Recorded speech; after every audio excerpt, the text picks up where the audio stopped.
Very good evening, ladies and gentlemen. We are ready to begin. It is my absolute pleasure to welcome you all to Education Today in the city of Indore, brought to you by Q&I Today.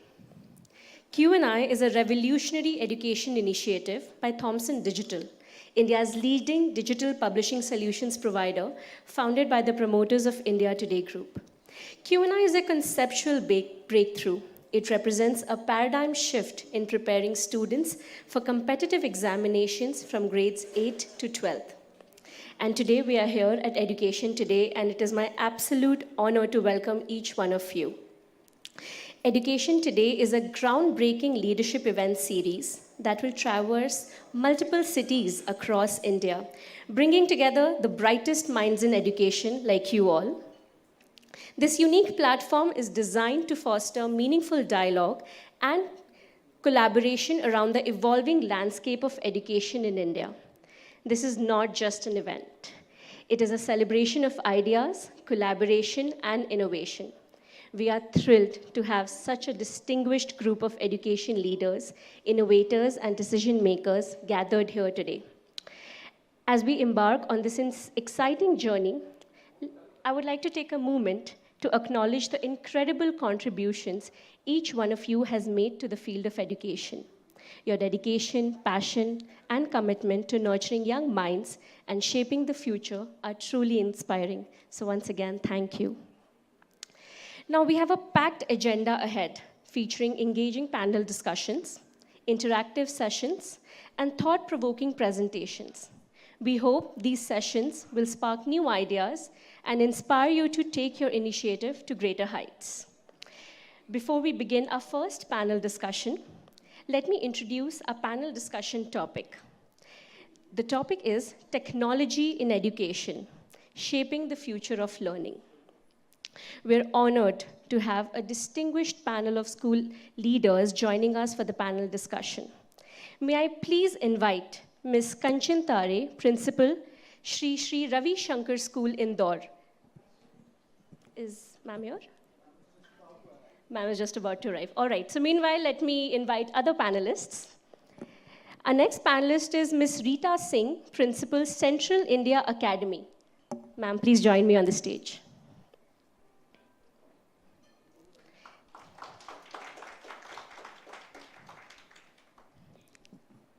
Next, we have Dr. Archana Sharma, Director Principal, Sanmati School, Indore.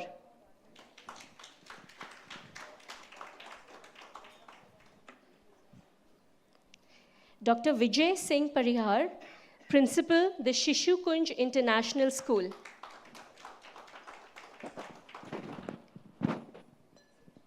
Mr. Dali Jacob, Principal, Ryan International School.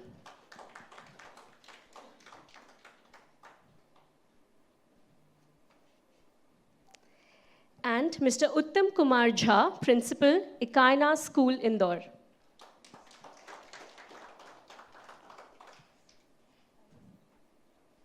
It gives me immense pleasure to let you all know that I will be the moderator for this session, and I look forward to having an insightful discussion. I'm going to request the audience to kindly keep your phones on silent so we have your full attention. Thank you so much.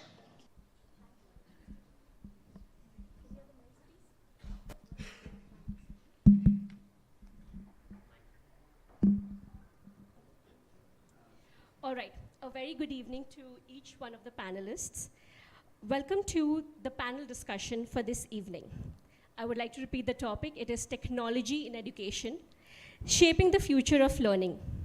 We have an incredible lineup of school leaders, educators, who will share their expertise and perspectives on how technology is transforming education. As we all know, technology has rapidly changed the way we live, work, and learn. Today's discussion will explore how these changes are shaping the future of education, the opportunities and challenges that come with integrating technology in the classrooms of today, and what the future holds for students and educators alike. So I look forward to moderating this panel and hearing your insights. So beginning with my first question is for Ms. Rita ma'am. Ma'am, I want to know what are the key challenges that educators face in integrating technology into their teaching methods?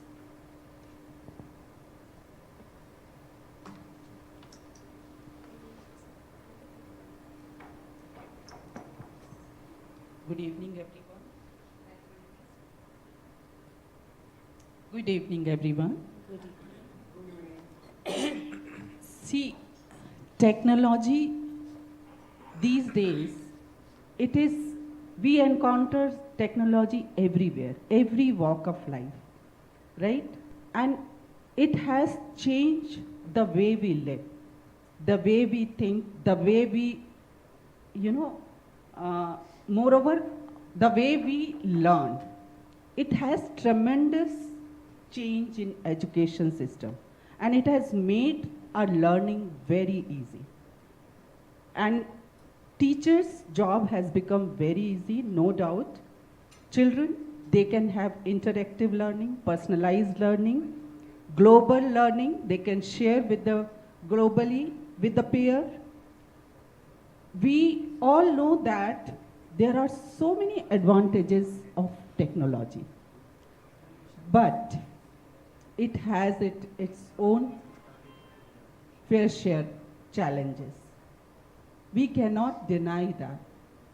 It is like, double-edged sword, like an antibiotic.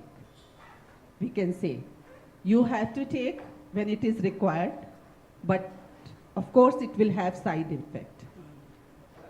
We are so much dependent on technology, and this new generation, they are digital native. They are born with the technology, as we have adopted technology. So they learn so easy with the technology, through technology. But the challenge is what we face these days. Number one, it has got a lot of distraction. Where it has become the learning easier, it's a bigger challenge that how to focus on the educational content. There will be a lot of distraction, endless distraction. There is always side way. Children will be distracted. There will be social media, Netflix, right? And it leads to lot of, time consuming. And the end result is not that much productive. And these days, lot of mental issues are also coming because children have habit of, browsing, changing screen again and again. They are not satisfied with one content.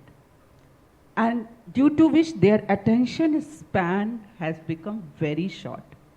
And medically, there is new term has evolved that these children are developing popcorn mind. They cannot pay attention for the longer time. And the memory span, attention span has reduced a lot. So this is bigger challenge, how to focus our student, how to engage them on educational content, how to avoid those distractions. Apart from that, cost is always there. Every institution may not have enough fund to bring the technology in the classroom. And technology, as we know, that's ever evolving. Today we have one technology, tomorrow there will be something new, and then it required more investment. So even educators are so confused, so much content, so many apps, so many things are available. What to use, which is better, which is relevant to our curriculum, right? There is resistance from our teacher side as well. Though they know that it is very helpful, everybody accepts that technology is very helpful, but because our teachers are so much tuned with the traditional way of teaching, they end up with the lecture method, and they have their own fear as well, what I believe, कि maybe if I use more in the classroom technology, then my importance will go down. But this thing will become past very soon when they realize, yes, they all have to upgrade With the technology, they will come definitely. If teachers are not upgrading themselves, then technology is going to replace them. And another problem what we feel, because of technology these days, data security, cyberbullying, we are facing in our school. Earlier it was not there. After COVID, we always have session for this cyber security, cyberbullying, but still it's a biggest challenge for the school educators. So there should be a lot of trainings. And what I feel, how we teach our main subject, science, maths, social studies. Likewise, we can teach cyber security or digital literacy has to be included, like a compulsory subject, because it is the biggest challenge for the educator, how to, educate these young generation, how to teach them ethics. Sure, thank you for sharing. So we all agree that technology is an enabler, but it requires thoughtful implementation and support. You raised a very important point in terms of how emotional intelligence is getting affected because of this, how emotions are not at the center of a student's life or just generally. And I feel like while technology plays a major role in making learning better, the system that y'all are a part of as educators, as school principals, also plays a very crucial role in creating a value-based learning, right? That is what would help and fix the gaps that maybe we are discussing here. So while we have gotten the gaps out of the way, I would like to ask Dr. Archana. Ma'am, we often talk about, and this is something that NEP also mentions, we've been discussing how personalization needs to be at the core of learning for students today, that one size fits all is not working out. So I want to talk about how technology can help us enable or bring personalization into our classrooms of today. Your thoughts, ma'am? Yes. Rightly said, one size fits all. It didn't work even during our ancient Gurukul times also. Guru would always give the personalized learning to the students. I think with the interventions of AI, personalized learning experiences have become easier. I think because of, on one hand, a lot of data leveraging is required, and at the same time, advanced algorithms so can cater to the needs of, and those to the diverse needs of the learners.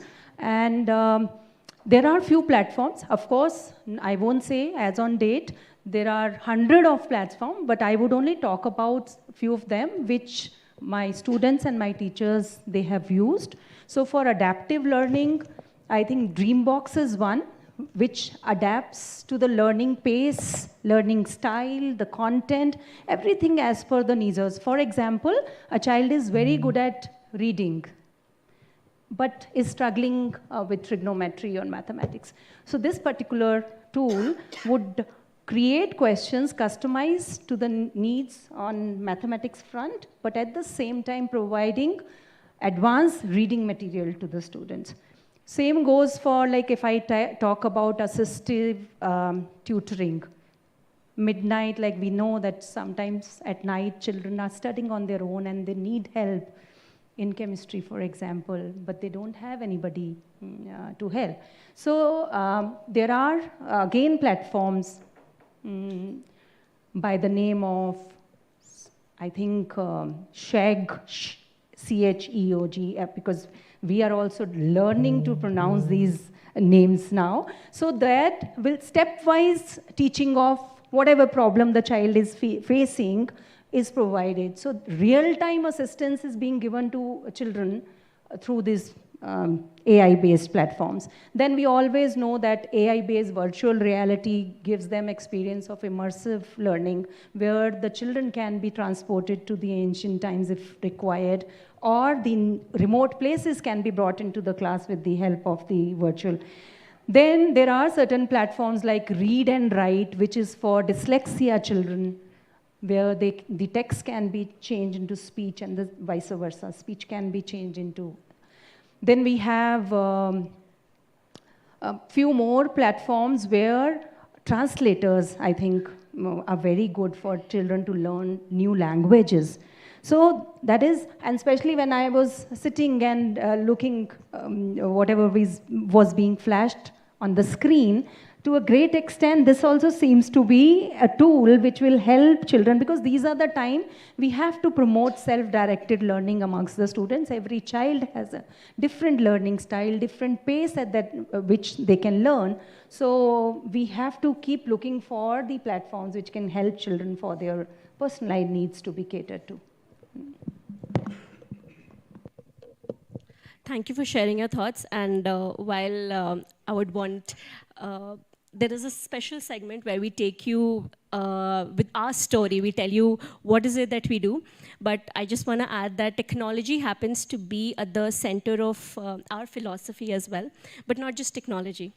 And we focus on personalization majorly because we believe every child is unique. But I'm not going to say more because I want this to be a part of the segment. So very rightfully, ma'am, there are lots of support resources, platforms available. But it becomes extremely crucial to have a very structured approach to integrating them into our systems. Like ma'am rightfully said that there is lots available, but is it truly structured? So it's important to have something that is end-to-end, like a complete 360-degree approach. With that, I want to bring my next question to Mr. Uttam Kumar Jha. Sir, I want to ask, we are in a heavily digital world, and our classrooms need to be digitized, technology-driven, enabled. So how can schools firstly implement that? And secondly, what are the drawbacks of not having such classrooms? How will it push our children behind? That's what I want to know from you, sir.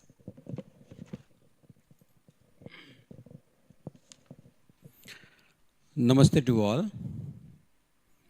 We know how the technology is transforming the education and how it is essential for every institution to integrate technology in every subject.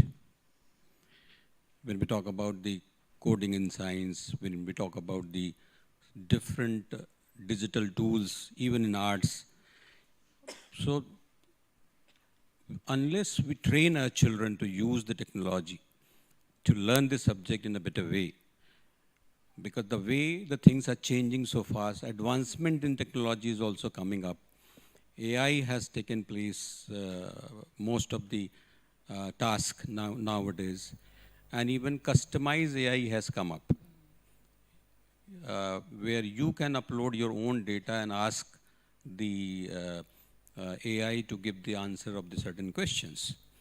Like we did also, we have put all the NCERT books on customized data and asking the AI, because the prompt, the way you give, because there is a prompt technology nowadays coming up. The prompt technology course is coming up, how you give the prompt to the AI. So they give answers as per the questions asked in the board also, the competency-based question, any kind of a thing which you would ask the customized AI that gives you. So without technology now, the way the things are changing, the way the transformation is coming up, it's very difficult. So integrate, even when talk about this STEM, everywhere it comes as science, technology. Technology is essential for every institution to integrate with every subject. When even the learning becomes so easy, as it has already been discussed about it, that how we could learn through technology various concepts so easily. And it is time saving also for the educators to explain those concepts in a very lesser time also. So therefore, I would say the institution, they are going for the technology now. Every institution, more or less, they have interactive panels, they have robotic labs, they have innovative labs. So where the children, they go to learn certain new techniques, use those technological tools for innovation, critical thinking, problem solving.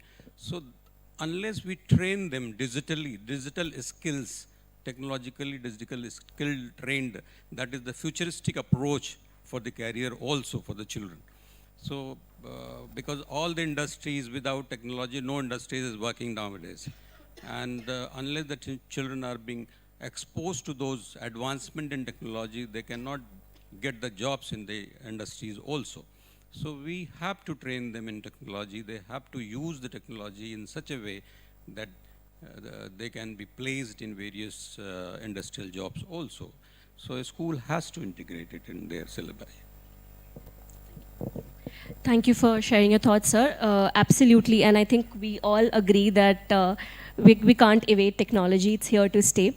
But Dr. Vijay, I want to ask you, so like I said that we are in a heavily digital world. How do we ensure that students not just learn technical skills, but also build emotional intelligence, foster creative thinking, problem solving? While I believe technology does help to a large extent, but how can we build ecosystems or systems that ensure that all of this is taken care of while leveraging technology?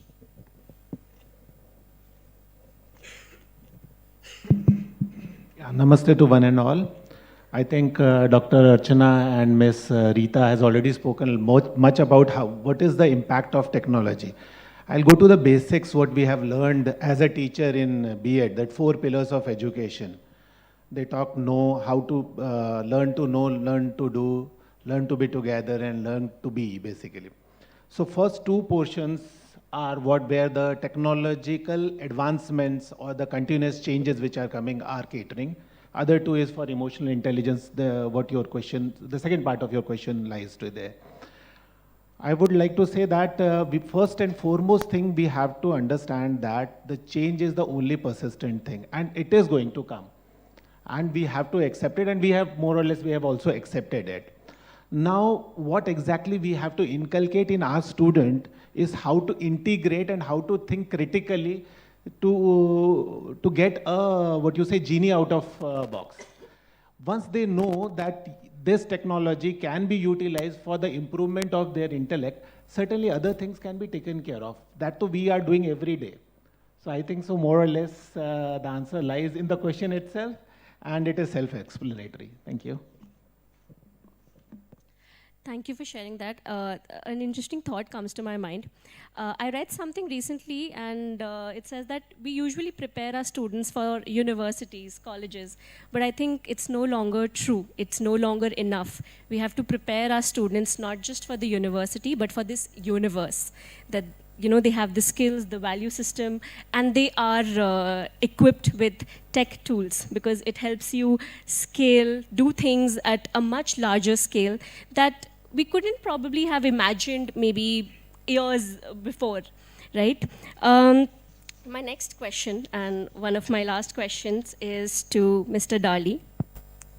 So I want to ask, how can we move beyond rote learning? We've discussed how to build skills, what are the drawbacks and the positives of technology. But I want to understand from you, as a school leader, what are some of the practices that you have maybe implemented in your school to go beyond rote learning and help students prepare for the universe, be ready for a world that is coming? Good evening, everyone.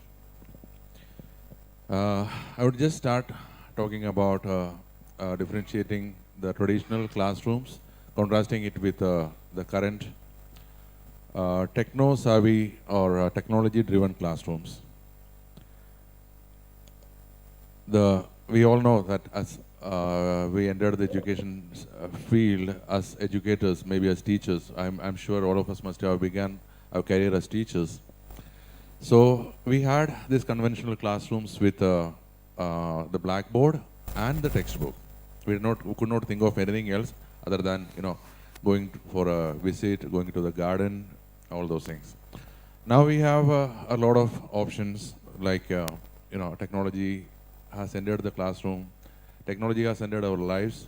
It has dominated us. I can see that at several places I get to see a 6-month-old child. Recently I was traveling and I found a mother giving a mobile phone, with some cartoon or some video playing on the screen to the child may not be, or let's say the child must be of 6 to 8 months. I mean, that is dangerous. The parents need to understand. But to that level, from birth, before birth, we have heard of Abhimanyu's story, where in the womb of his mother, he heard the story of getting into the Chakravyuha. So, right from inception of a child, all throughout the mother's journey of carrying the child in the womb. So technology has invaded us, dominated us. Technology has revolutionized the classrooms, how they have been. I would only just say one thing, and I have been saying it for last 2-3 years. When COVID hit us, a policeman remained a policeman, a doctor remained a doctor. Everyone remained what they were. But one who got changed, converted, reborn, it was the teachers. Yeah. So we have adapted technology to that level. I mean, technology existed before that also, but that was a sudden transformation within, I mean, say not even 24 hours. It was hardly 12 hours time was given to the teachers in hand. Ma'am Archana has already spoken about personalized learning, how personalized learning is available today to different sectors of students. Yes, Jasar has rightly said, like with the personalized AI tools, personalized learning can be available. So technology has entered our classrooms. Teachers are going to exist. We spoke of the moral and the ethical issues of technology by Rita ma'am. I would say teachers would always act as a filter, should act. I would not say everyone is acting. I am sure teachers of my age and my generation, we're still very particular about how a child conducts himself, herself. But the young teachers, they also require a lot of training and hand-holding, because they also are hardly, as a teacher of 25 years, they are in the last 10 years lot, and they are also having more or less same thought as, okay, liberal thinking. But we are all of the old school. I think I cannot allow a few things that my young daughter may be looking at as positive or normal. For me, that may not be normal. Then we have use of multimedia. Multimedia has captured, let's say, captivated everyone. I find children are fond of watching shorts now. Now, it was also said that children are now kind of popcorn minds. So, what is responsible for it? The shorts, because they don't have any time. Nowadays we don't have time to soak the rice and urad dal for 12 hours, then grind it and keep it for 12 hours before making idli the next morning. It used to be a 24 hours process. Now we go for instant things.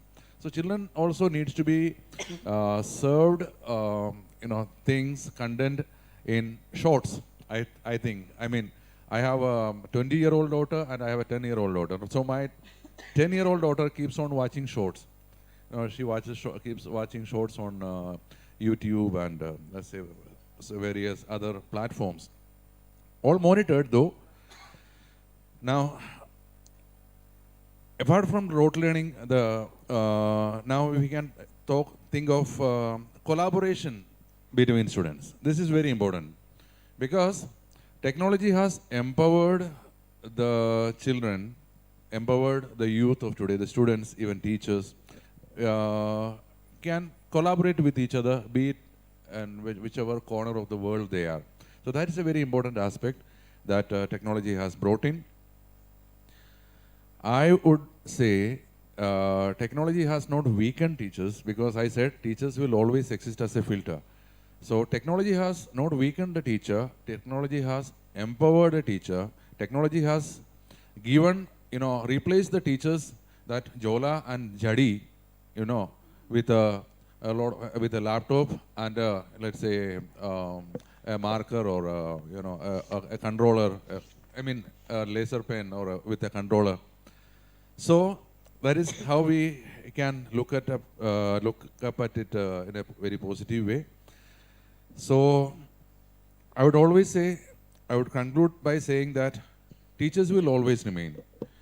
Recently, Dainik Bhaskar people were in my school for some activity, and then they said there used to be 200 employees working in the press. Now it's all mechanized, and there are only 4 or 5 people controlling all of the machines. That too with little panels. Many people must have lost their jobs. But that is alarming, of course. Thank you. But it is not going to happen in schools. It is not going to happen in schools. So we will always have our roles. We will always have a good role to play. It would be our role to prepare our students, our youth, not for the universities, but for the universe, to be polished, civilized, human being, and rest would follow. Thank you.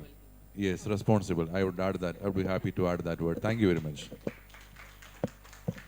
Thank you. That was very insightful. And one thing that I picked is that we didn't just become adaptive. We were always adaptive. But COVID made us realize how quickly we could be adaptive. And I'm picking some very important themes here about technology being an enabler. And you very rightfully said, sir, that technology will not just replace, it will reinforce. Reinforce the strength of teachers, reinforce the kind of things we can do today. And how personalization remains at the core of this all. It was a wonderful discussion. I would like to now open the interaction to our audience. You all have been very patient and listening to our panelists talk and share their insights. We do have some time to take maybe a couple of questions. If there is something you all would like to ask our distinguished panel here, and please, I would like to open this discussion for you all.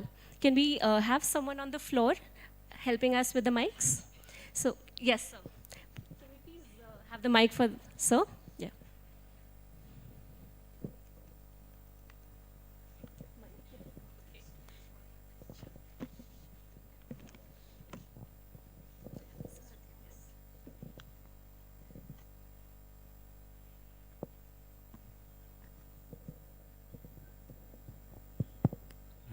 Hi, good evening to one and all. That was nice listening to the 5 of you here. Yes, technology is not just the future, technology is today. And technology has always been supportive.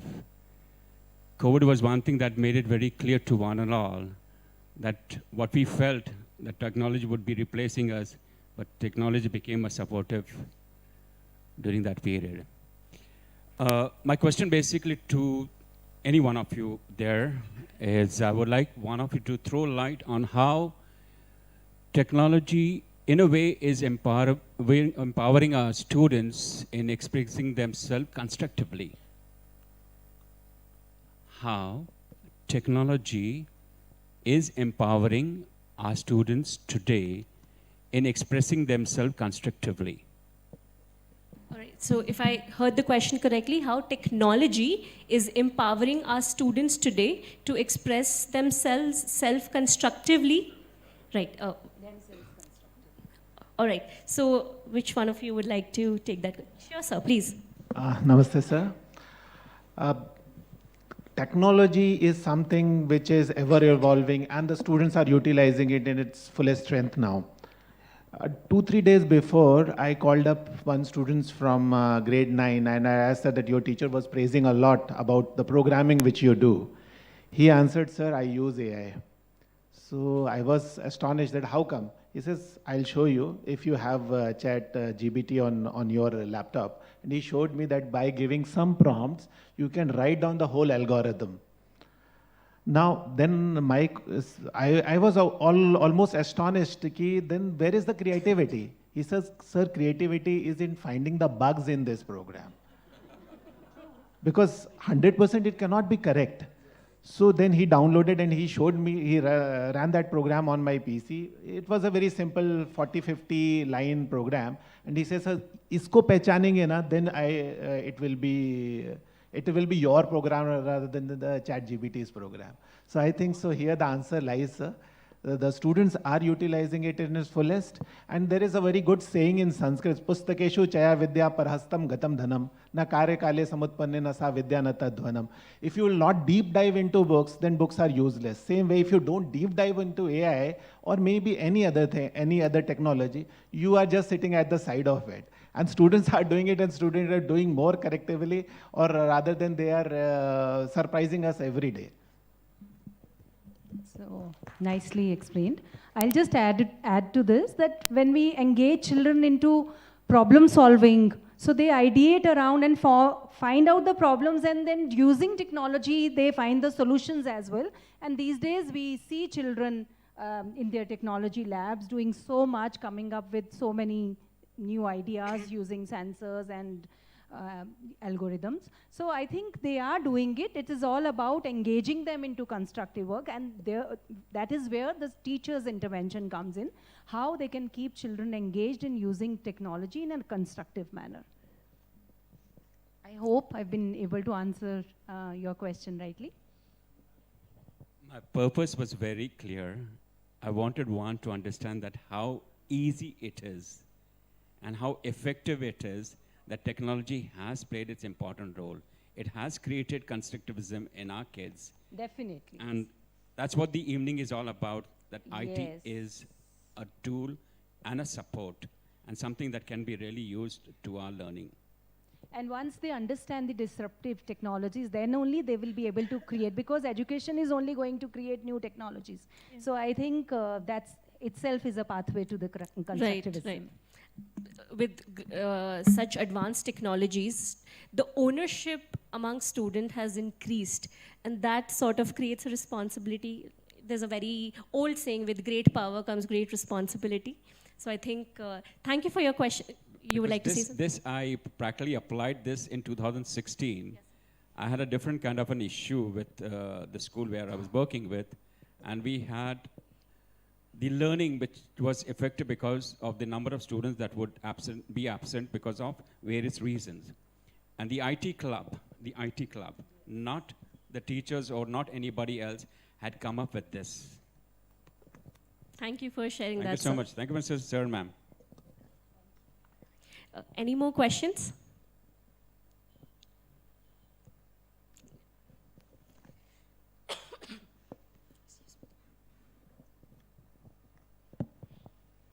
Good evening, panelists. While the educators have been very, very appreciative of the implementation of technology in education, I wanted to understand how challenging is it to convince the parents when it comes to implementing the solution in the school? Because there are lots of other issues that would come along with it, right? Can you elaborate the question? So in terms of, when you implement a technology, it has to be, it's something new, right? It's beyond what is being traditionally offered at the school. So don't you have to convince the parents about it? And yes. How? There is always rejection from parents. Right. Side. So how do you take that up? Yes, parents are always complaining. Right. Though they have given mobile to their children, every child is having individual mobile. But when the school starts giving homework, online homework, definitely they complain. पूरे दिन तो mobile पे रहता है, सारा काम mobile पे मिलता है. Then we have to convince them. Anyways, you have given mobile.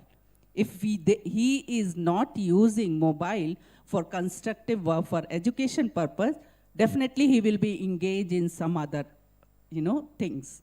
So it's better your child is engaged in, educational content. But yes, it is very challenging for all of us to convince parents they don't want any online content. They don't want child to learn from mobile, but they have given mobile. There is a rejection from parent side, and they are also right, what I feel, because monitoring is a big challenge for them. All the time, midnight child is studying with the mobile, whether he is engaged in educational content or he is watching something else. So that monitoring has become a problem. They cannot monitor all the time. Now the education, that the teacher role, we say that it has become easy. It has not become easy. It has got a lot of more responsibility. Teachers have to focus on the child mindset and the grooming, how we do right from the childhood, right from the pre-primary and primary classes. It depends a lot, you know, because we have to make responsible learner, independent learner, the child who is able to decide between right and wrong. तो हमारा education system शुरू से change करने की ज़रूरत है. See, we give them the instruction, we give them solution, but we don't give scope to decide between right and wrong. That is the major difference between when I compare with the abroad learning and our Indian learning. The small child itself decide this is right, this is wrong. And everybody gives this power to the child. He has to decide, yes, this is right, you do this or you do this. If you do this, you will get this. Something like that. So if we are able to work on child mindset, see, we work on physical, intellectual, physical personality, we can say. We work on intellectual personality. Now, every educators have to work on other two pillars. It is emotional personality and at the same time, our spiritual personality, through which ethical values will be developed. So we need to focus on ethical personality development and emotional personality development as well. And then gradually, we will find the change in the child's mindset. He will be able to decide what is the right thing he has to do at that moment, what is required to do, something like that. Thank you. Between the technology and the traditional way of learning, slowly the parents are going to accept it, because nowadays it is taking little time. But the parents also have to understand how important it is, and schools have to inculcate those value systems also, as it is being said, what is good for the child and what is bad for the child. And it is not possible for parents to continuously have monitoring on the children, and they must know what is ethical, what is non-ethical, and slowly this will come. So there has to be balance initially, and then automatically this would be the part of the life of the children. Sir, change ka there are 3 stages. When nothing is changed, we all complain. कुछ change ही नहीं हो रहा, कुछ change ही नहीं हो रहा है. When it starts changing, we start resisting. Change अच्छा नहीं है, change अच्छा नहीं है. Once the change is done and you see the result, अरे वाह अच्छा हुआ, change हो गया. तो 3 clear stages है. So whenever the parents are also a part of the same thing, so they will resist. But then when they surpass this second phase, third phase will be the brightest. Future is always bright. That's it. When they see the outcome is coming better, then they will accept. Currently, yes, there is a resistance. But finally there, what sir said, Jacob sir just said, ki it is the teachers are never going to go out of the system, because we have an immense power of transformation, and we will be able to convince. The emotional connect comes from the teacher, not from the technology, and that is more important. Thank you for sharing that. And rightfully, any behavioral change is a little difficult.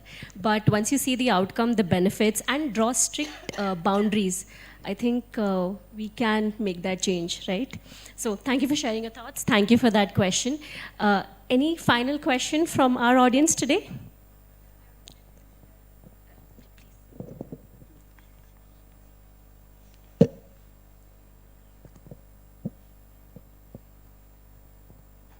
Good evening, everyone. Actually, our IT teacher, she shared some PDF related to practicals with students in our WhatsApp group. So, one of the parents uh, he came and he was fighting with us like anything. Just I was explaining them, like it's very important that our students should learn to use technology. So he said, "Ma'am, आप एक movie देखिए hack, किसी ने देखी है यहाँ वो movie? We couldn't hear the movie name. Hacked. Hacked. Okay. HACKED. Okay. So in that movie, a 19 years old child used a technology just for fulfilling his different desires, and how he was spoiling life of others. He was playing with the life of others. It was there. When he suggested, I watched that movie, and I really felt, if he was such a brilliant child, means that character, but he used that in such a technology in such a destructive manner. So this is a threat, I think, for us, for all of us.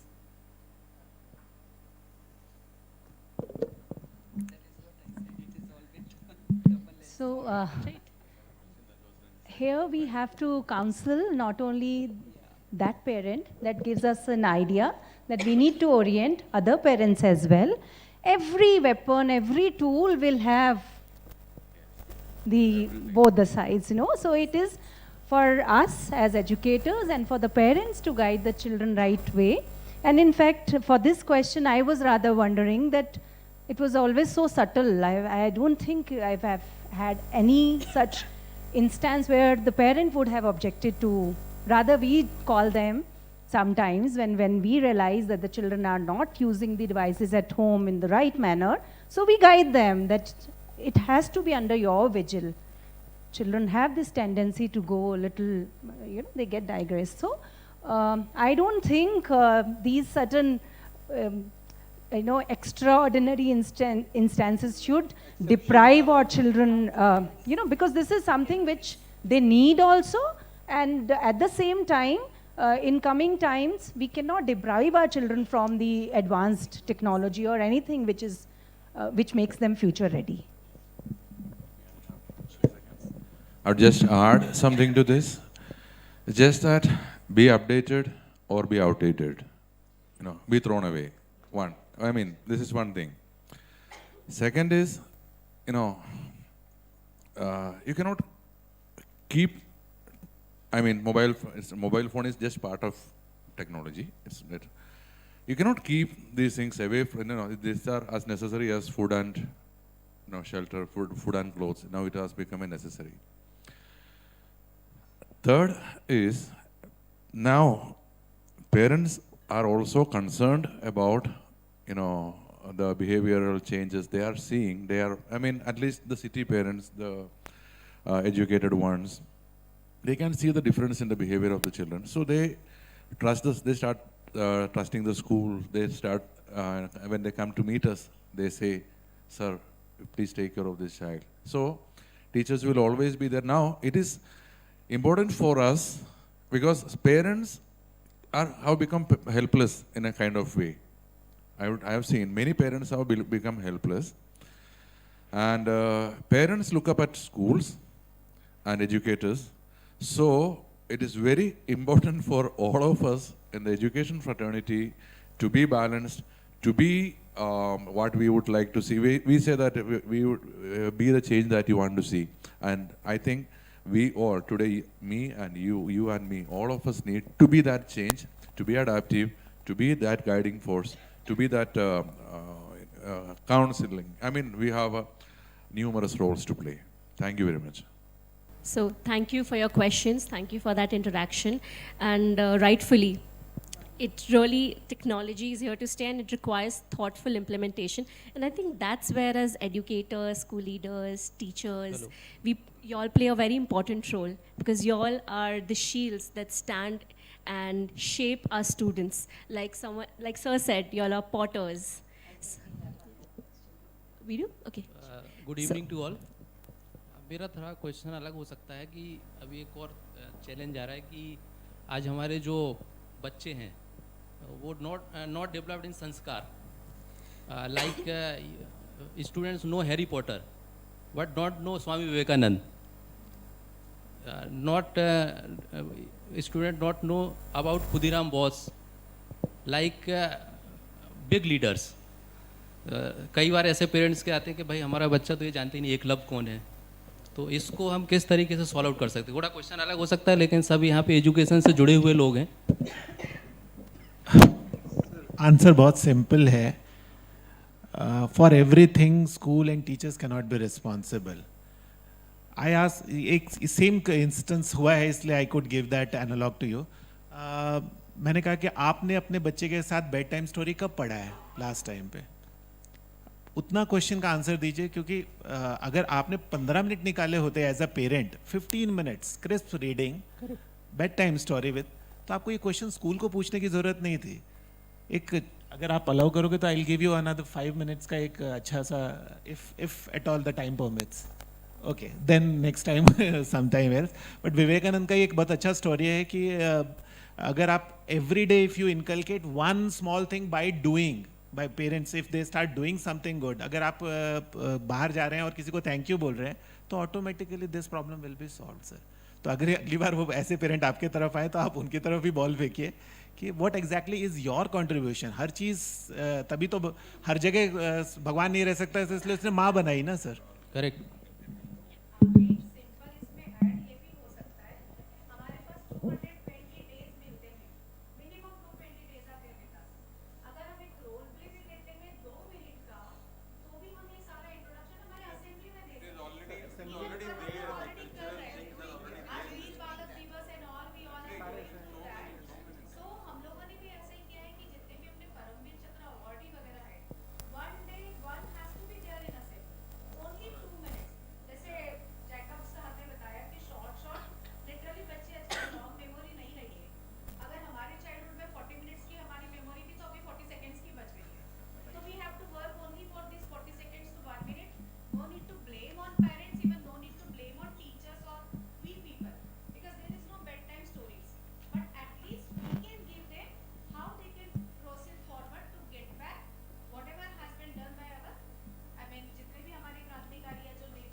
School celebrates all the major national religious festivals. Okay. Our education is a collaborative project of school and the family and the society as well. So, सारे चीज़ें सिखाने का काम school करे ये possible नहीं है. So, parents should take their part of responsibility. Society should take their part of the responsibility. And I think, this is how things can be done. And children see, children do. Let the children see their parents doing something. Sir said, thank you भी बोलते हुए सुनेंगे तो बिल्कुल सही बात है. Parents see, children do. Thank you. Thank you for sharing. Okay. So last question for the day. Thank you. नमस्कार, मेरा क्वेश्चन नहीं है. Okay. एज ए पेरेंट्स मैं कुछ बताना चाहूँगी. अभी मैंने बेटी के साथ, मेरा बेटा 8 साल का है, उसके साथ मोबाइल फास्टिंग स्टार्ट किया है. मोबाइल फास्टिंग मीन्स कि 6 घंटे वो भी मोबाइल नहीं देखेगा और मैं भी संडे उसके साथ बैठूंगी. तो मुझे बहुत अच्छा लगा कि हम जो कंस्ट्रक्टिव की बात कर रहे हैं, हम हर चीज़ की जिम्मेदारी टीचर्स, प्रिंसिपल सबकी होती है, लेकिन एज ए मदर हम लोग भूल जाते हैं, क्योंकि हम लोग जिस ईरा में जी रहे हैं, बच्चों को आगे लाने के लिए हमें बच्चों को मोबाइल देना ही होता है. लेकिन as a parents, as a teacher, as a educator, we have to develop this inequality. और मैंने अपने स्कूल में भी ये बोला है कि अगर सारे बच्चे मुझे बताएंगे आके कि कल कितने घंटे आप लोगों ने मोबाइल यूज़ नहीं किया है, तो एक हम इनिशिएटिव लेते हैं, तो मुझे बच्चे आके बताते हैं, मैम आज हमने पूरे 4 घंटे मोबाइल नहीं देखा. और मैं पेरेंट्स को भी ये काउंसिल करती हूँ कि एक लिमिटेड टाइम के लिए ही आप बच्चों को मोबाइल दीजिए. वो आके मुझे कहते हैं, मैम हमारा बच्चा बिल्कुल छोड़ता ही नहीं है मोबाइल. तो मैंने कहा, दिया आपने, खरीद के आप दे रहे हो. एंड्रॉयड्स फ़ोन देते हैं, आईपैड देते हैं, लेकिन बच्चों की फीस टाइम पे नहीं भरते.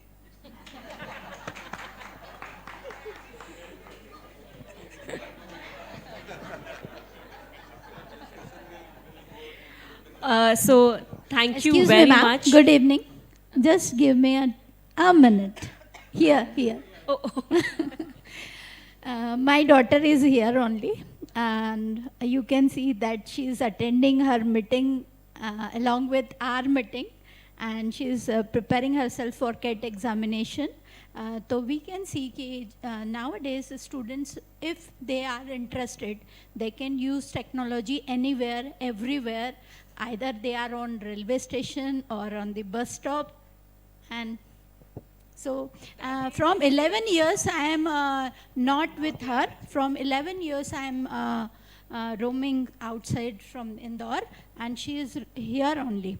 But she learn everything from YouTube and from all this. So it's all depends on your grooming. Thank you. thank you. Thank you so much. And I think it reminds me of, there was an old saying which said, it takes a village to raise a child, right? And I think all the fundamental systems around a child, parents, schools, friends, family, they're truly important in bringing up the child. So thank you for sharing. To each one of you, thank you for interacting, thank you for sharing your thoughts, and especially to our panelists here. It was truly insightful hearing you all share your thoughts. It has been amazing moderating you all. With this, we come to the end of the panel discussion, but can I please have a huge round of applause for each one of you? Thank you so much. Thank you. Yes, ma'am, that's true. Well, once again, thank you to our audience, to our panelists. Now we have a Q&I walkthrough. I'm going to request everyone to kindly pay attention for this segment. It's very close to our heart. Here is where we present our story. The presentation will be done by Mr. Anurag Chandra, who's the head of product and business operations at Q&I Today. Let me introduce him. Mr. Anurag Chandra is an alumnus of IIT Kanpur with around 20 years of experience in the education space. He has authored several academic books for JEE and a bestseller fiction titled The Ramayana Secret.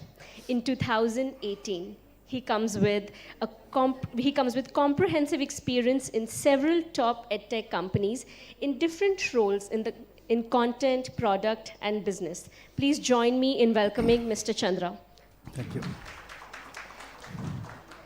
Anurag, over to you. Sure. Thank you, Shreya. And good evening, educators, and thank you for coming here and sharing your views in the panel discussion, that interactive panel discussion that we have. And it was very heartwarming for us, coming from a technology background and creating solutions, content and technology solutions for the education industry for the last 5 decades. It comes as a very heartwarming thing for us, because we have been also trying to come up with some of our initiatives in the Indian education system for the Indian schools. And it was great to hear the insights that you have, and also to know that the educators are really there to get technology implemented and help it to provide better learning outcomes for the students. So over here, what we are going to do is just give you a brief outline of what we are doing as an organization, what is our background, and what are some of the initiatives that we have begun taking in the educational space, and how we intend to provide a solution for the students with the school at the core of it. So that's the basic intent. The details, we will take it up further, but here we are just going to introduce what we are doing. So Q&I basically comes from Thomson Digital. Thomson Digital is our parent company, and it falls under the wider umbrella of the India Today group. So Thomson Digital, part of the company, has been providing content and technology solutions to the big publishers globally across for the last 5 decades. Some of them include Pearson's and the McGraw-Hill's, Cambridge University Press, Oxford University Press. So these are some of the top publishers for whom we have been providing educational solutions. And we have been providing it globally. Over the last 4 or 5 years, with the advent of technology, with the data being cheap in India and things looking up in India, we started to look into the Indian ecosystem, Indian education space, and that is when we started to look deeply into what are some of the challenges that we are facing in the K-12 market space. We began with our research in the primarily in the post-class 10 segment, because that is when the students start to prepare for these competitive examinations and become very serious about their careers. And one of the key challenges that we saw there was post-class 10th especially. The schools have been focusing on the very important holistic development of the children. They have been focusing on providing the academic success in the boards. They have been aligned with the new age learning technologies that have been coming in, and they have been providing that safe and sanitized environment. In today's world, safety is also paramount, and all that is being provided at school. But because of these competitive examinations and the extra pressure that the students start to take at that stage, and the mandate for these competitive examinations is slightly different in the manner in which they attempt these questions. So we have the advent of several after-school programs, both online and offline, which primarily focus on competition success. They have a mix of star teachers, regular teachers, probably some teachers who are not even trained, but they are still able to cater to that particular examination. They have standardized assessments because these examinations are standard, but it leaves little room for a child who is at the bottom rung to rise up and succeed. So probably the focus over there is more on the rankers that will come out of the system. And then they have the result previous track record to cite. And they have a lot many takers, right? They both the systems, both the schooling system as well as these after-school programs offering focused preparation for these examinations, they have their own utilities and the USPs. But you have to appreciate that they still work in parallel, in an anti-parallel direction, right? The school's focus is somewhere else, and the after-school program focus is somewhere else. And that is where the children begin to feel the academic pressure. So we have a number of institutes, coachings, online programs offering these solutions, but it is the child who feels the academic pressure of that, so much so that almost 20% of the students who opt out of regular schooling after 10th is because of the competitive examination preparation overload. When they opt for various other mechanisms that have over the years developed post-class 10th, there is clearly a lack of social growth, personality growth that the children face at a later stage in time. I come through a similar system as well. I have been through IIT, probably a lot many years before, but even then that competition was there and that pressure was there. And probably coming now, I think that if somebody had thought on it and worked on it to provide only that extra edge or the extra requirement that the school would itself start providing or catering to my requirements of succeeding in competition exams, probably I would have stayed at the schools. What we get as a result of this anti-parallel or disconnected mode of education that the after-school programs have come up with is a competing program that's disconnected from the school. They have their own way of learning, own curriculum, own pace, and that is where the children start to face problems. They have an one-size-fits-all approach. Just because the examinations are standard, the preparations are also standard. So you have many students put up in a group, segregated into batches, and that is how education is being imparted. So the children who are not able to cope up with the pace of the examination are left behind in the race, right? And there are a lot of incidents that also arise post that. With these after-school programs, again, the environment is unregulated. They don't have a proper structure. They don't have proper infrastructure. In fact, you must have heard about the recent happenings in Delhi as well. A lot of these after-school programs, they run in basements, no proper infrastructure, no focus on the development of the child, and that is where the child begins to feel the pressure. And a lot of people start blaming the examination, but it is probably the way we are teaching that is causing the problem. What we need here is a complementing program that combines with the school education system, because the syllabus for all these examinations is 75–80% same as what the school is teaching. It is probably that 30% that needs to be plugged in along with the school so that the children are able to gain maximum out of it. Individual student focus with technology providing that personalized individual focus has become very easy. So that is something that we need to implement, and the school is quite open to introduce such solutions now. providing safe and secured environment, because if you provide an environment where the child is free, where the parents are also secured that the child is at the school and is going to come back home prepared for everything, then they also have a lot of flexibility in choosing different things for the child back at home. So the solution that we started to build with Q&I was a solution that works with school. There are 4 essential elements of that. First is to have a seamlessly integrated learning program. When I say that is a seamlessly integrated learning program, it is not one of the regular integrated programs that we have been exposed to so far. So there could be a tendency where you may start equating us with a regular integrated school program that you may have heard so far. But this is truly different, because we understand that just getting the students into a particular place and disallowing the school attendance is not integrated. When I say integrated, it has to cater to both board as well as these competitive examinations. So when we work out a solution, we sit with the school, we sit with the academic team at school and chart out an academic journey for the school and for the students in particular, so that they do not get overburdened by preparation for board separately and for these competitions separately. The second is personalized attention to focus on individual student. The Q&I program that we have developed is a 360-degree learning solution program.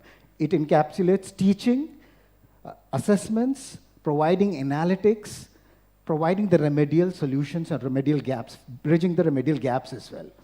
So when I talk about personalized attention, we have crafted an adaptive platform, AI-powered adaptive platform that understands every child up to the micro level of a concept. So when we give this adaptive platform to the child to practice as homework, as assessments in our regular program, we are able to draw a lot of insights and tailor the learning solution individually to that child. So that is how we personalize the learning journey for the child. Since this program would run explicitly at the school, we do not run any coaching centers, so we do not have any centers running here in Indore. We are going to be there within the school premises and offer this solution. So we'll work out a timetable where it can fit in directly into the school's system, and that is how we implement it. So safety and security of the child is also taken care of. The quality of content and teaching, content is something that we have been working on for the last 5 decades. Concept tagging and how the content should be tagged so to draw maximum insights. So that has been the bread and butter for us. For the teaching element, we have experts who have been focused on these training programs for the last decade or more. So we provide that quality. We have, since we have a big organization, we are very process driven. And all these 3 elements, in addition to that, we also need to cater to the student, to the teachers at school. So when we bring in some program in the school, it should not overburden the teachers. Because if you introduce something that's completely new into the system, there is going to be resistance. So we work out a way to reduce the burden of the teachers. How do we do that? Because we get an insight about every student, we are able to generate these reports. We are able to generate the feedback. We are able to generate the recommendations that the child has to have to go to the next level. So all that is done by our platform, and that is provided to the teachers. This program, as I said, is an integrated program. So we have our own master teachers who are teaching from our centralized studios in Noida. So we have our teachers also combining with the teachers at school, and hence reducing the burden in delivering the learning. These are the 4 key elements of the program that we have, and we will be very happy to come and share with you in detail how we exactly go about implementing this. But when we implement this solution, there have to be clear tangibles, clear outcomes that define the success of the program. So when we begin a program at the school, we are very clear that it has to lead to improved results and higher student retention. I don't know how the case at Indore is, but in a lot of other places across the country, there is a very high dropout rate post-class 10th. And that is something that we focus on. So it should immediately start impacting the student retention because of the way we bring in the program, the way we cater to the students. So that goes out clearly within the first academic session that we come to. The adoption of technology to stand out from competition. Everybody, we have n number of solutions out there in the market which are technology solutions. But the way you implement it, like I heard in the panel, I think Jacob sir was talking about that there has to be an element of that physical teaching. The teacher has to be there. It cannot just be a complete technology solution. And that is the idea behind how we are doing it. When we say integrated, we do not call it, although our teachers are taking the classes online, we do not call it an online program. We call it a hybrid learning program, because 50%, what our teachers are doing in the online mode, there are the teacher participation at the school as well. So that is how we make it hybrid. So when we have the adoption of technology, it definitely helps the school stand out amongst the competition as well. And with the way we implement the technology, it's going to give you better results and attract new admissions. So these are a few of the clear, tangible outcomes that we work for when we implement this program in a school.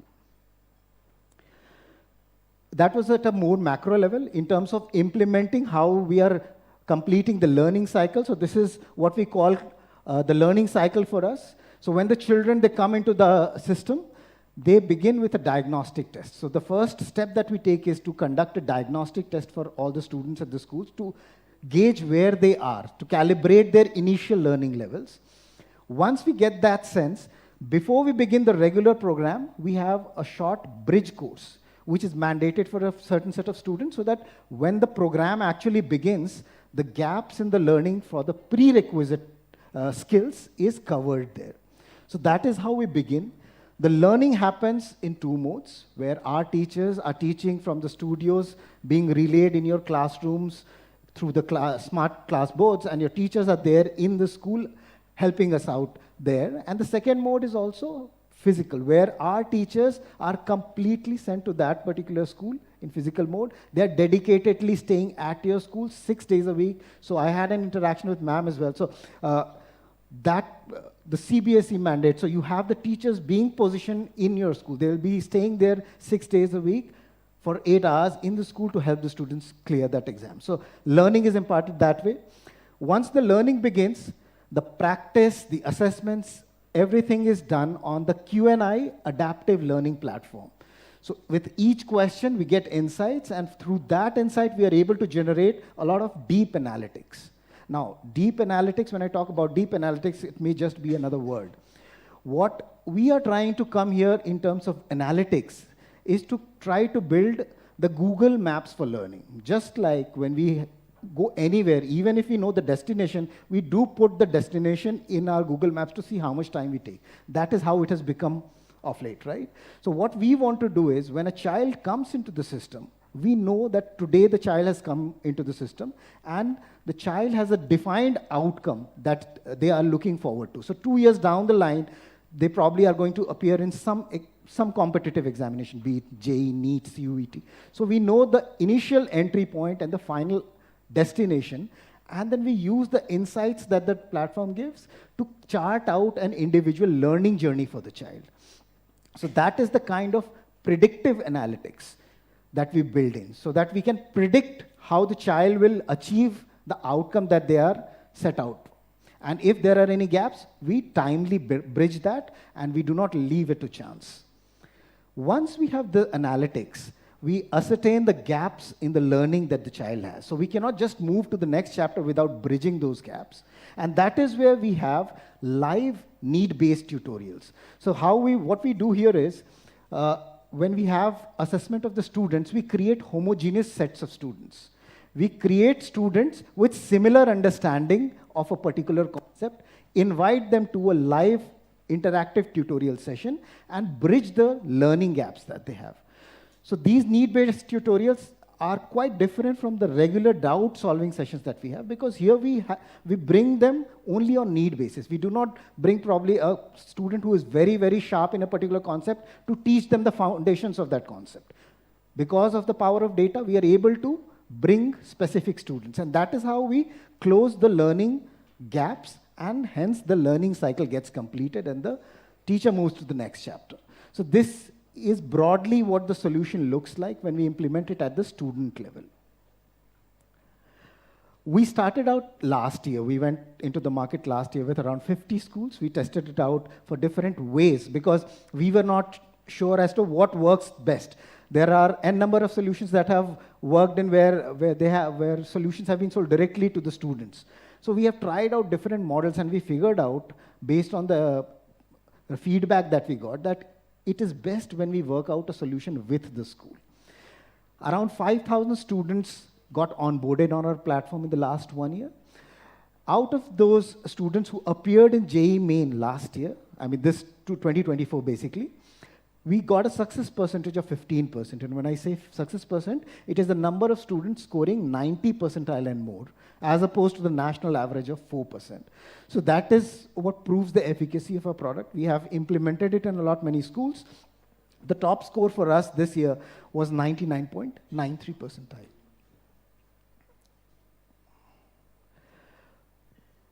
Broadly speaking, that is what the solution is, and that is what we come here to propose. We would like to hear your insights, your feedback on what you think about it, and we would be very glad to come to the city again, talk to you and explain to you in detail what the program is all about and how we go about implementing it into the school system, the pricing, how it works, the affordability. So all that will be dealt with in a one-to-one session that we want to propose. So for now, this is the brief presentation. And if you have any queries, I'll open the forum for that.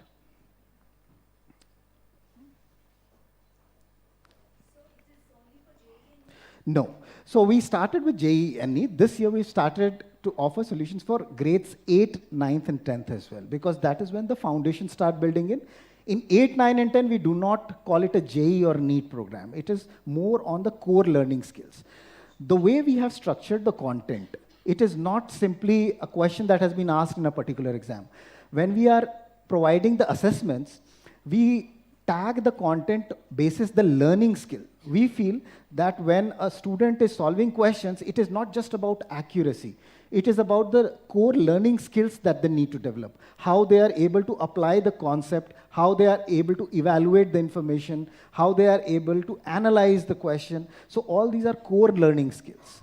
There are some strategic learning skills as well, time management, how you manage the time when you have presented with a 1-hour assessment paper. So all these skills are something that we focus on, and that is what is primarily the objective of the foundation course that we are offering at 8, 9, and 10 levels, where we focus on building these core learning skills.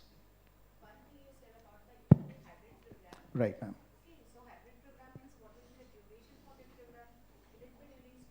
Yes. No. Teachers. So the hybrid program, it works within the school. So if you're talking about grades 8, 9, and 10, we take 2 periods, one maths and one science, and social sciences also. So these are the 3 subjects. We work out an academic calendar wherein we get separate periods, wherein the smart classrooms, the teachers will be teaching from our centralized studios, and we have our teachers in the school who are going to help us out there. So we are going to collaborate in different elements and deliver the entire program. For competitive examinations, which is 11th and 12th, which are more focused, so there we create separate sections. So a Q&I section is carved out, and these students, they spend time with us. So the 2 subjects, probably English, computer science, or whatever, the 2 subjects they will be taking as part of the regular school, and then the next 3 or 4 hours that they have in the day, they'll be spending with the teachers online in these smart classrooms, or the Q&I sections that we develop. So what we need here is a smart classroom within the school. Now, for practice, for the assessments, as I said, that the students also need a device. So we also facilitate that. One of the key things that came out in the interaction was that the parents, they challenge, or the major complaint is that they are not able to monitor what the children are doing at home. So we also have some software collaborations where we can lock these devices to access only fixed websites. Again, students are able to hack as well. So we are able to create an administrative console through which we can monitor the engagement. We have dashboards and reports that are generated daily where we know how much time the students are spending on the platform. And if there are any red flags to be raised, we do that. So these are some of the checks and controls that we try to bring in. So we have the element of device that's also there in the solution, but it happens within the school. Homework practice will happen at home.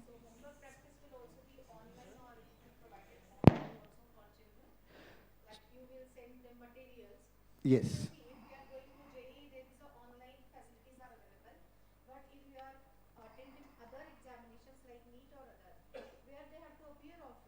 Right, ma'am. So we have the reference material is provided. So if you're talking only about the hybrid program, we have our e-PDFs, e-books that are provided to the students. Students are very well versed now in studying from devices as well. For NEET probably would also go into the online mode from next year, probably 1 or 2 years, because of the challenges that we had recently. So some of the tests, we have a test program, 10 test series. So for that, we generate the OMR sheets we send out to the schools as well, because those exams are taken on pen and paper. So for our test series, they do take it on the OMR sheets, but for the rest of the tests, it happens on the adaptive platform only.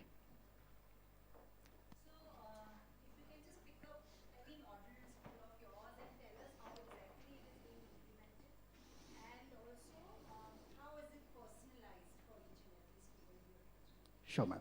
So I'll talk about both the models. One is where our teachers go physically and teach, and the second model is where our teachers are teaching in the hybrid mode. The hybrid mode, surprisingly, it comes from a school from a very remote part of Haryana. So we have around 97 students across 11th and 12th who take these classes. So it's in Hisar. So it's one of the remote areas beyond Hisar. So what they do, they have these sections. They take 2 hours each day, where the students come into the class with their subject teachers. They sit in the class and the students take these classes. Our teachers then prescribe homework. When the children go and take homework at home, our customer engagement team is able to assess if the child engagement is there or not, because daily monitoring is happening. If there is a blip at an individual level, we know. So we are able to generate and send across a message to that particular student that please attempt your homework, and at a weekly level to the school. So this is how we monitor the progress. The teachers are focusing on providing the homework and gauging them. The way they are doing the homework, because our teachers are in centralized studios and the school teachers will have other work to do.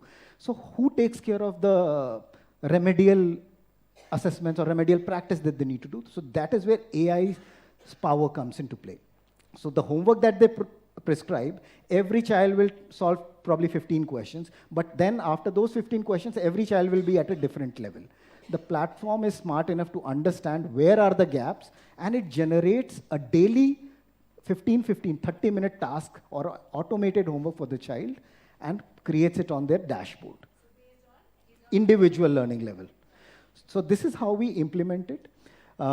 We also have visits physically at a periodic level, probably once in a quarter, because that physical touch is also required. So once in a quarter, one of our teachers or two of our teachers do visit the schools as well, because results is of prime importance to us, and we want to focus on the school's needs. So it's not completely like we are on screen only. So that is how we are implementing it for the online system. The offline system, or the on-site mechanism or model that we say, our teachers go and stay at the school. So generally, for other programs, you have teachers staying in the school in the morning and taking classes later in the evening at some other place, but here we don't have that system. The teachers, although they will be on our roles, but they will come to the school at the regular school time, follow all the administrative requirements at the school, so they become a part of the system at school. They will be there up to 2 hours beyond the school time. So between in the school time, they're going to teach.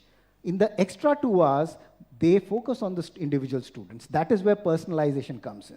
So based on the practice, we are able to identify which student is weak in what, and what probably 15-20-minute intervention on that particular day solves the problem rather than picking it up 2 months down the line. So our teachers are there 6 days a week.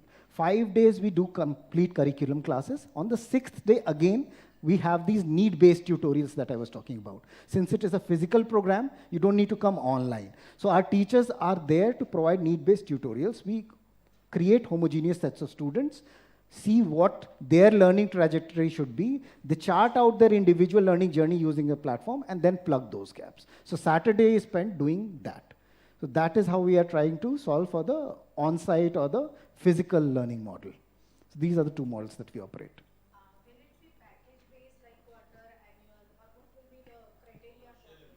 Commercials. So we'll definitely talk about that, but it's subscription based.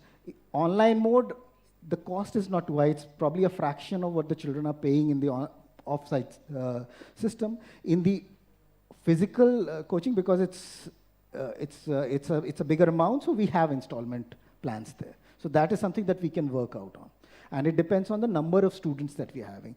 Probably if the school has a lot many students, we can work out a way that it works best for the school, for us, as well as for the students.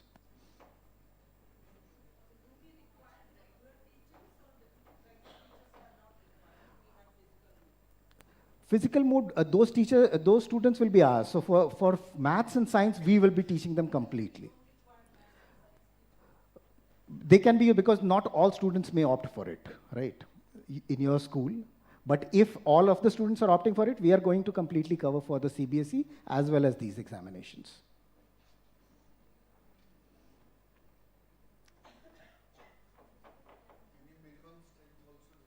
Yes, sir. So we expect that there'll be around 35 students in one class, 11th and 35 in 12th. So 70 is the minimum strength that we look at. In the offline mode. Yeah. Because similar to this, CBSE has already started CAT plan. That in class 8. Right. They are already given us all the technology with us. Right. So they have started on the same line, but they are having all the 5 subjects, main subjects. And our teachers are there and they're Teachers. the teaching you. Right. Similar to that? Similar to that, yeah. In one of my experience, I have seen that there is a teacher iteration whenever we take such type of programs. So how you can ensure the teacher is stable in the school? That's why when we say, we don't say that it is an online program. So the intent is clearly there that we do not want the teachers to leave, because there always has to be that element of physical teacher being there. So there are lots of things that are taken care of in the school as well, like the practicals and other things. Agreed, sir. Actually, my question is that if teacher changes, then the interest also goes along. So teacher change within the program. Yes. So okay. If it happens, then what is the guarantee of your program that teacher will sustain in the school for that long? Right. So that problem generally comes in because of the organizational structure as well, the maturity of the organization. So when teachers come on board, they are not just teachers, they come into that organization. So we have our own policies to take care of that, which ensures that the teachers do not change. And we do not hire teachers and send them across to the school right away. They come into our fold, they have to go through the rigor of academic training, they have to go through 3 months of training before they qualify to become teachers. So we take that much of interest, and that much of protection is there for the schools.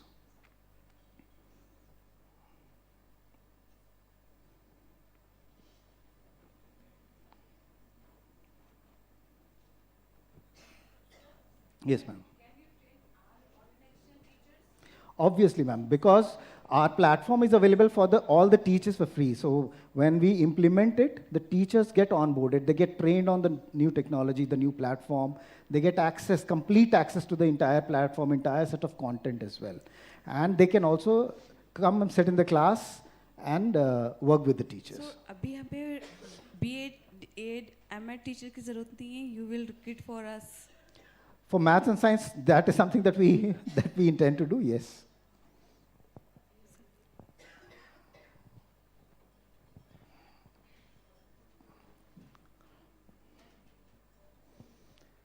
So our plan is to again come back, connect with you virtually first, next week, whatever the time of convenience is. We'll probably reach out to you next week to seek time for you, probably half an hour, 45 minutes, just run through the entire program in detail, to show you the platform as well, the teacher profiles and how we are implementing it, share some videos with you, and then come over again physically to understand how you want to go about implementing it. So that is how we want to take it forward. So probably next week, expect a phone call from us. We will seek some time from you to just go through the platform and the program offering in detail.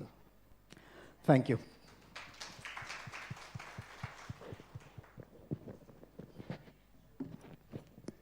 Thank you, Anurag. It was informative, interactive, and engaging. Thank you so much. Before we move on to the awards segment, I want to request each one of you to kindly come up on the stage. We would like to capture this moment. We would like to do a group photograph. Could I please request all of you to join me on the stage for a group photo?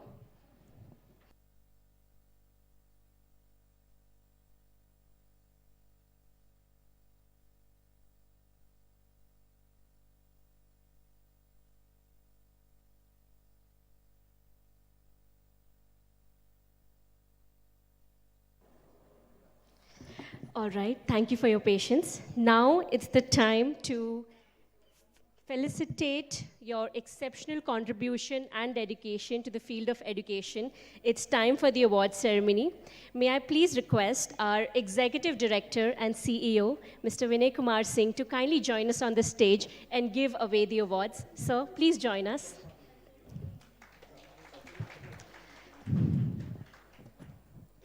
Thank you. I have a small request to make. Please make your applause really loud for each of the awardees.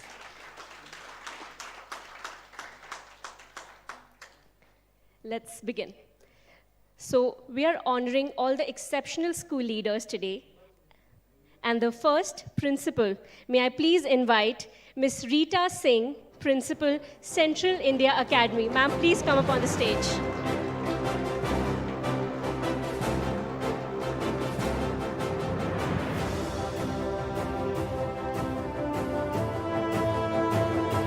Once again, congratulations, ma'am.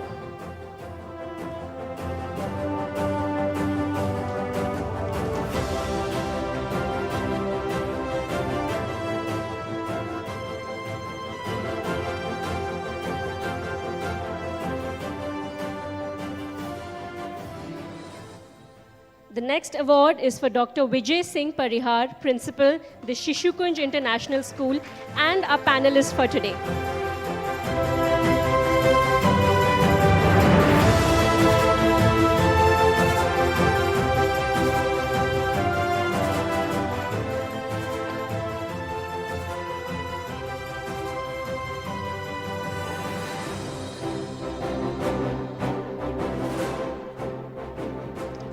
May I now invite Ms. Kanchan Tare ma'am for Principal Shri Shri Ravi Shankar Vidya Mandir.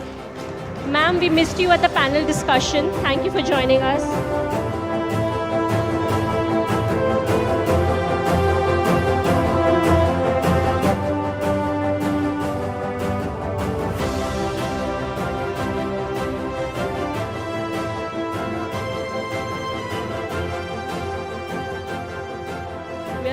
You could join us today. Congratulations, ma'am. And the next one, please put your hands together for Dr. Archana Sharma, Director Principal, Sanmati School.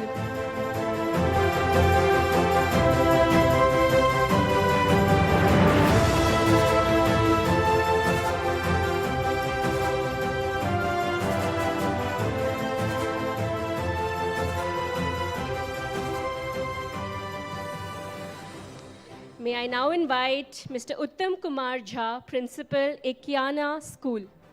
Ekayana School.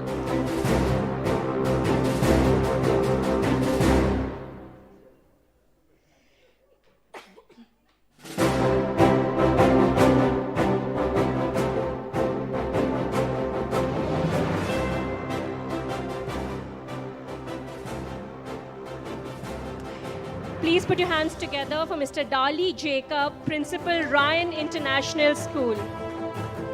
Congratulations, sir.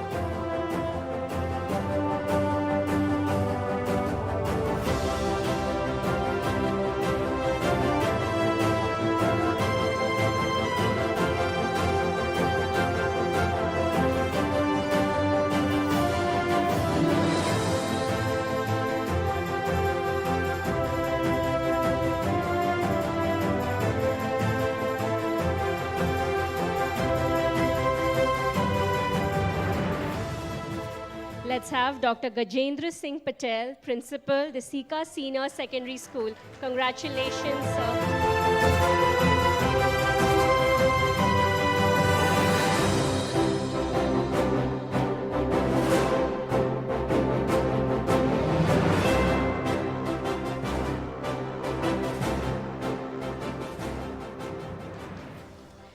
Now, heartiest congratulations to Ms. Geeta Taneja, Principal, Vidyanjali International School.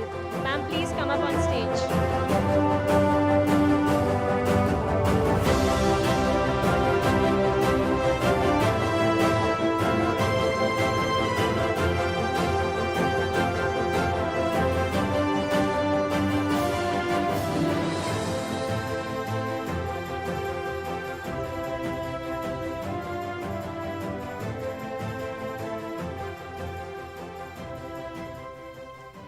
Please put your hands together for Miss Anubha Bahadur, Principal, Colonel's Academy School. Congratulations, ma'am.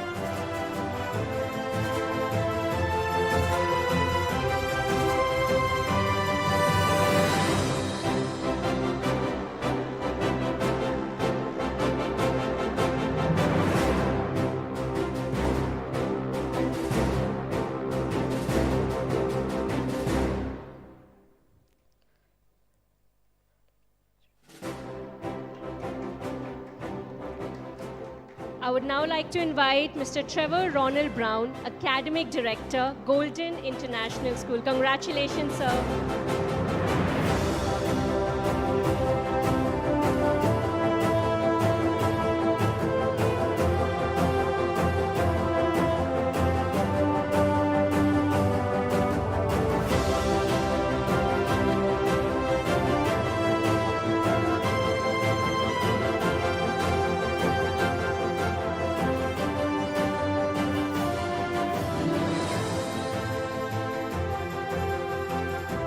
The next award goes to Miss Nidhi Sahani, Principal, Laurel's School International. Congratulations, ma'am.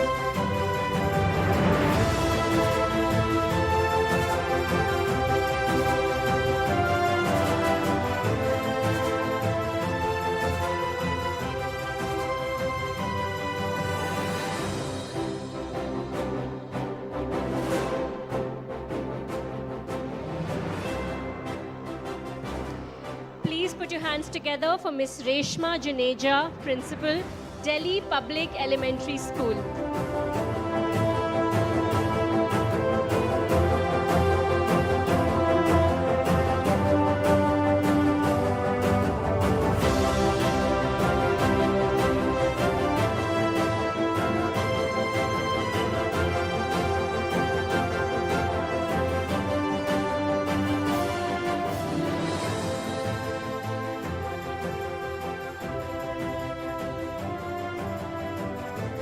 Let's have Mr. Pramod Kumar Tiwari, Principal, Army Public School.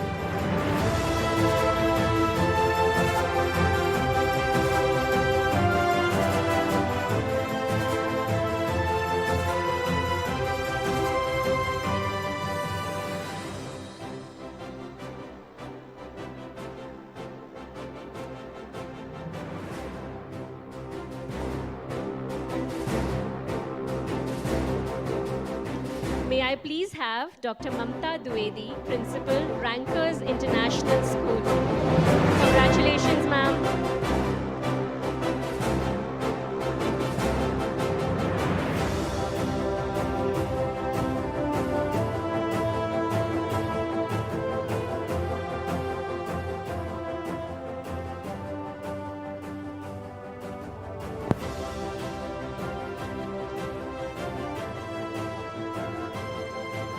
Ladies and gentlemen, keep the enthusiasm up. We have Miss Vinita Bhatia, Principal, LG Academy. Congratulations, ma'am.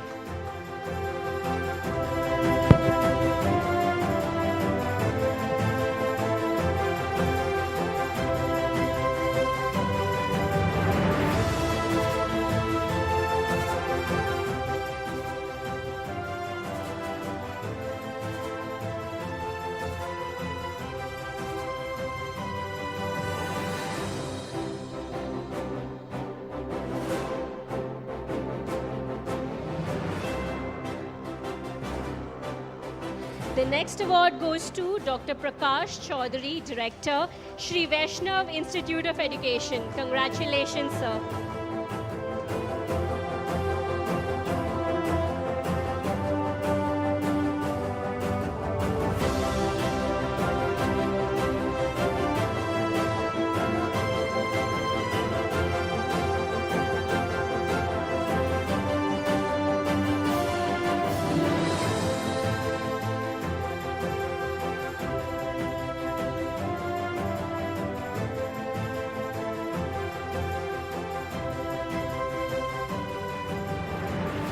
I would now like to invite Ms. Rashmi Kaushal Baveja, Principal, Vivek Anand Vidya Vihar.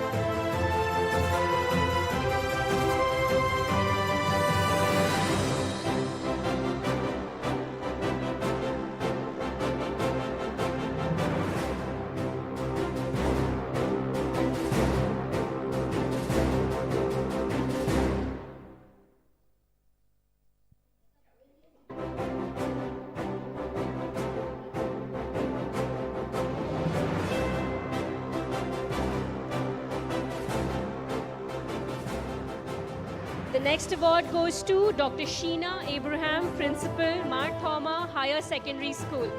Congratulations, ma'am.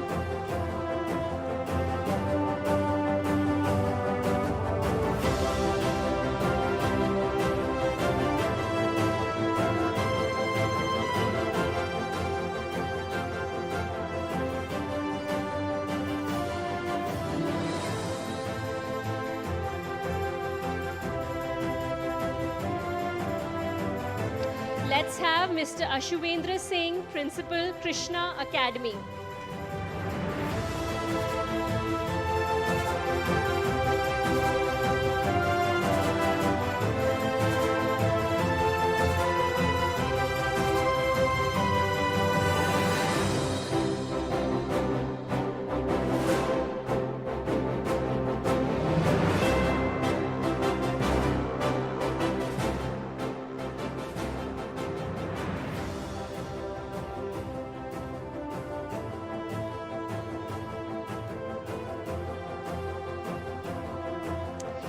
May I now have Dr. Akhilesh Patidar, Principal, Paramount Academy.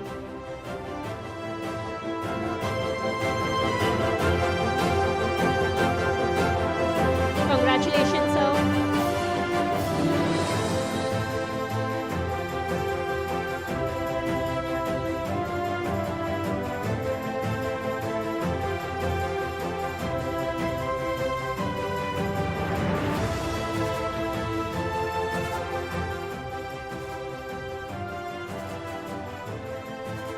Please put your hands together for Mr. Satish Niranjani, Principal, the Omni School.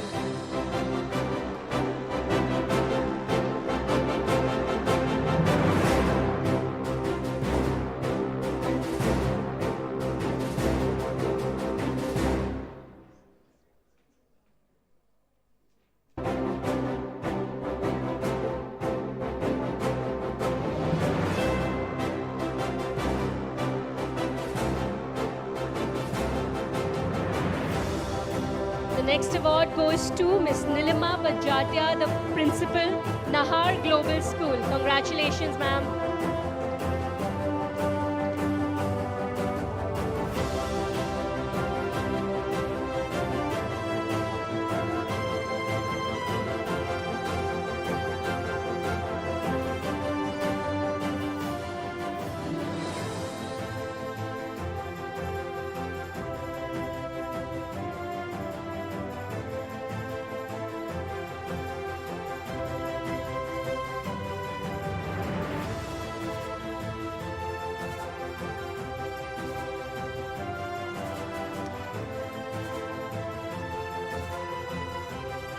May I now invite Mr. Rajendra Kumar Sahu, Principal, Unnati Academy.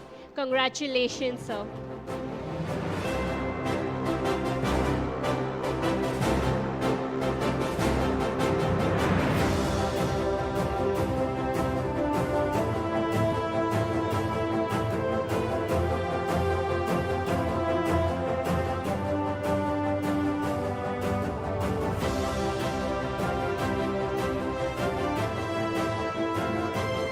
Let's have Mr. Sanjay Singh Parmar, Principal, Adarsh Academy.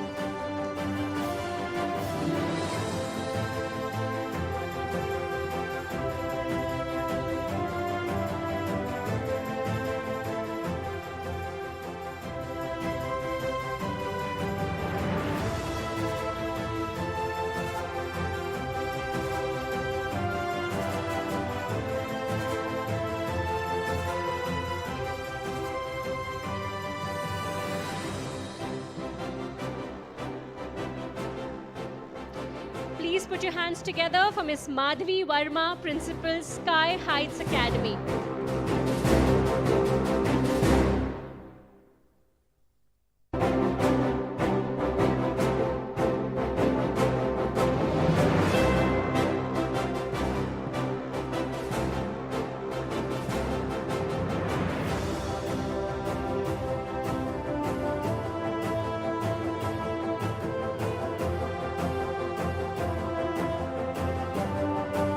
Please join me in welcoming Ms. Rachna Jain, Principal, Shri भारतीय संस्कृति शिक्षा संस्थान।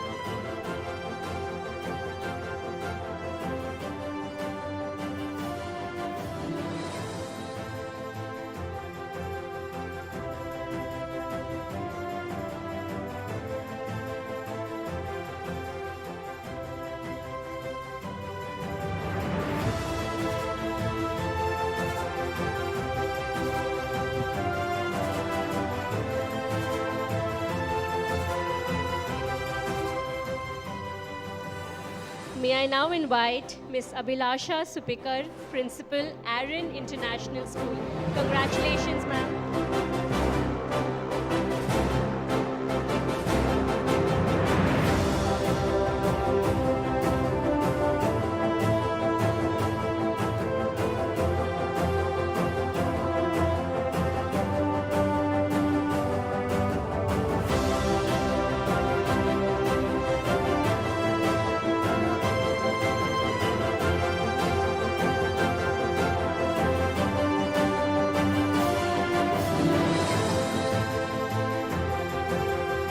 Please put your hands together for Ms. Jyoti Maheshwari, Director Principal, Shiksha Shikhar.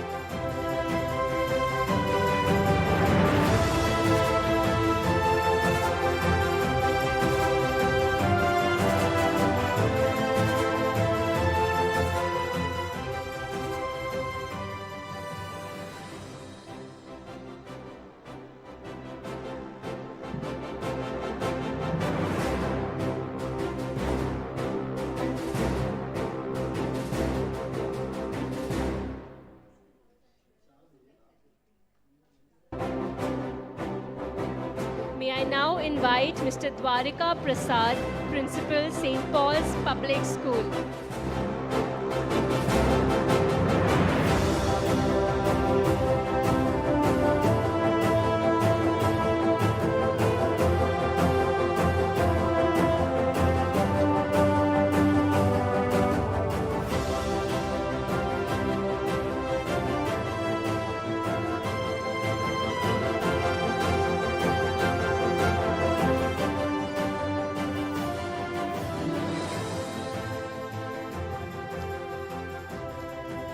The next award goes to Ms. Seema Joshi, Principal, Sunrise Higher Secondary School.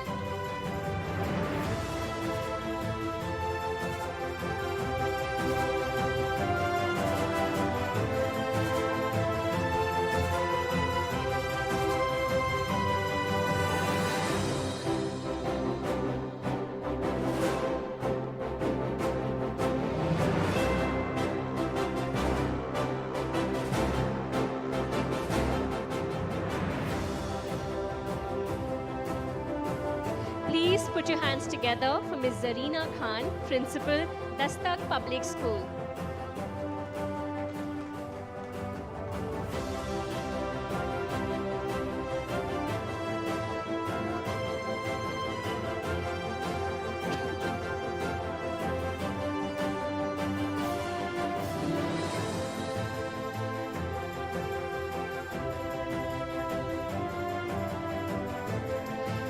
May I now invite Mr. Jai Singh Pawar, Principal, Shri Jai Govind Gopinath Higher Secondary School.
May I now invite Mr.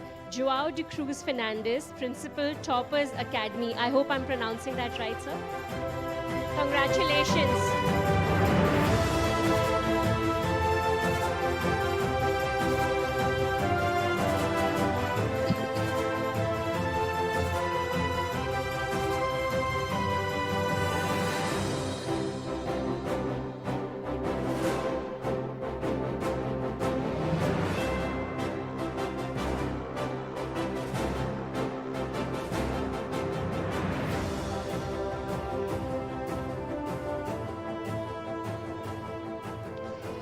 Please join me in welcoming Ms. Rekha Singh, Principal, Gyan Sagar International School.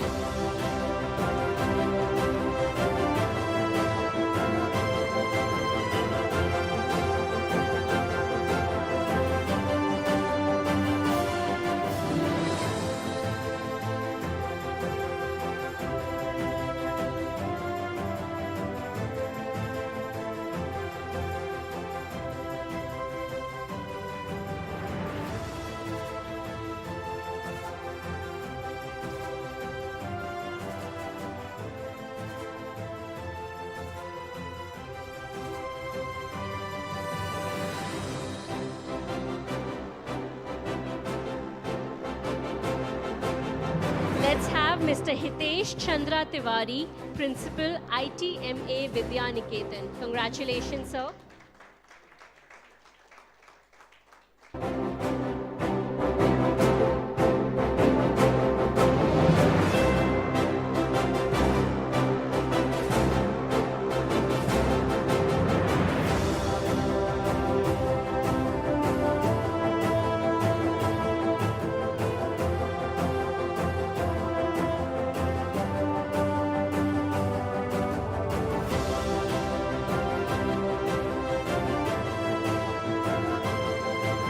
Please put your hands together for Miss Mansi Dige, Principal, Vindhyachal Academy.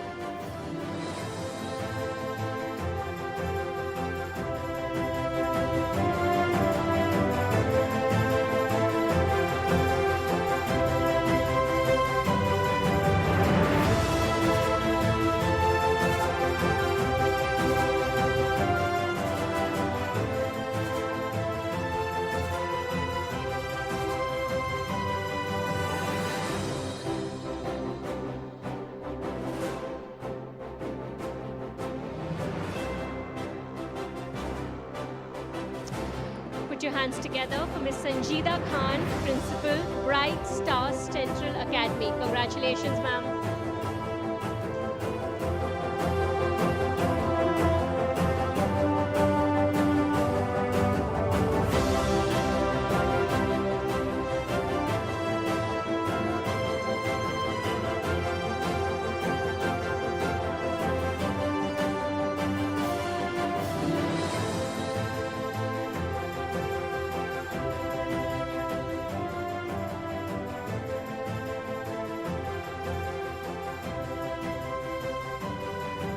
Please put your hands together for Miss Sabahat Khan, Vice Principal, Daily School of Education.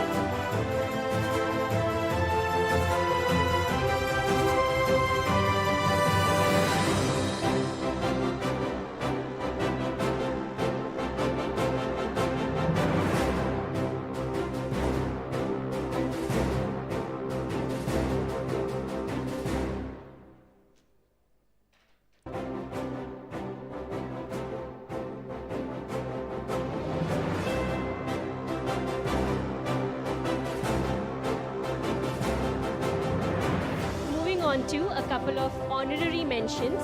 May I please invite Mr. Mohammad Bilal Khan, Director, Desire Academy.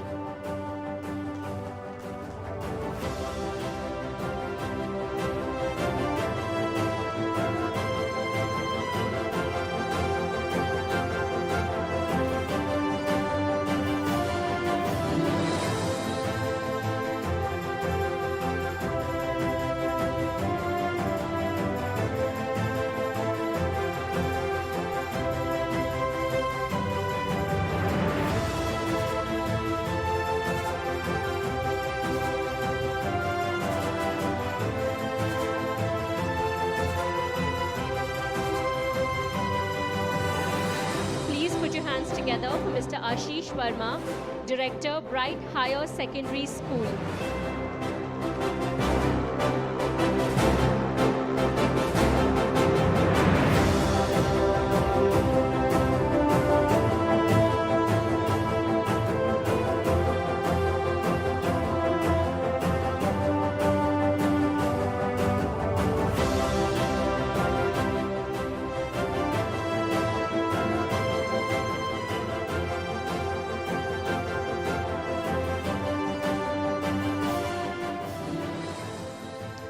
Please put your hands together for Mr. Sandeep Kashyap, Director, Charming Kids International School.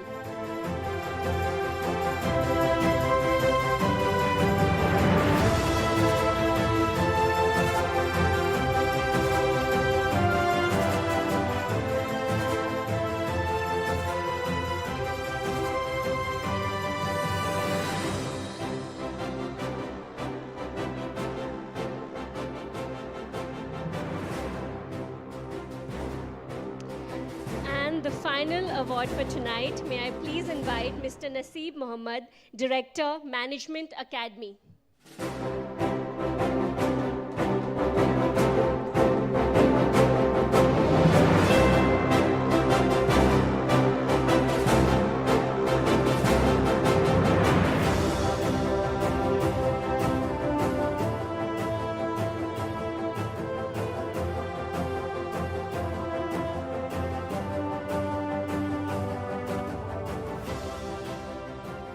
Congratulations, sir.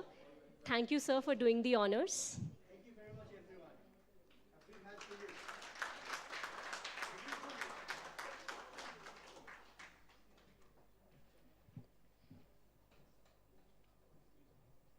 Once again, a big, big congratulations to each one of you. Can we have a final round of applause for all of your commitment and dedication? Well, they say all good things come to an end, and this event is no exception. But I want to thank each one of you as we draw close to the closing ceremony. I want to say thank you for joining us today. Thank you for making this event what it is today. And I believe it is a success. Do you all agree? Yes. Thank you.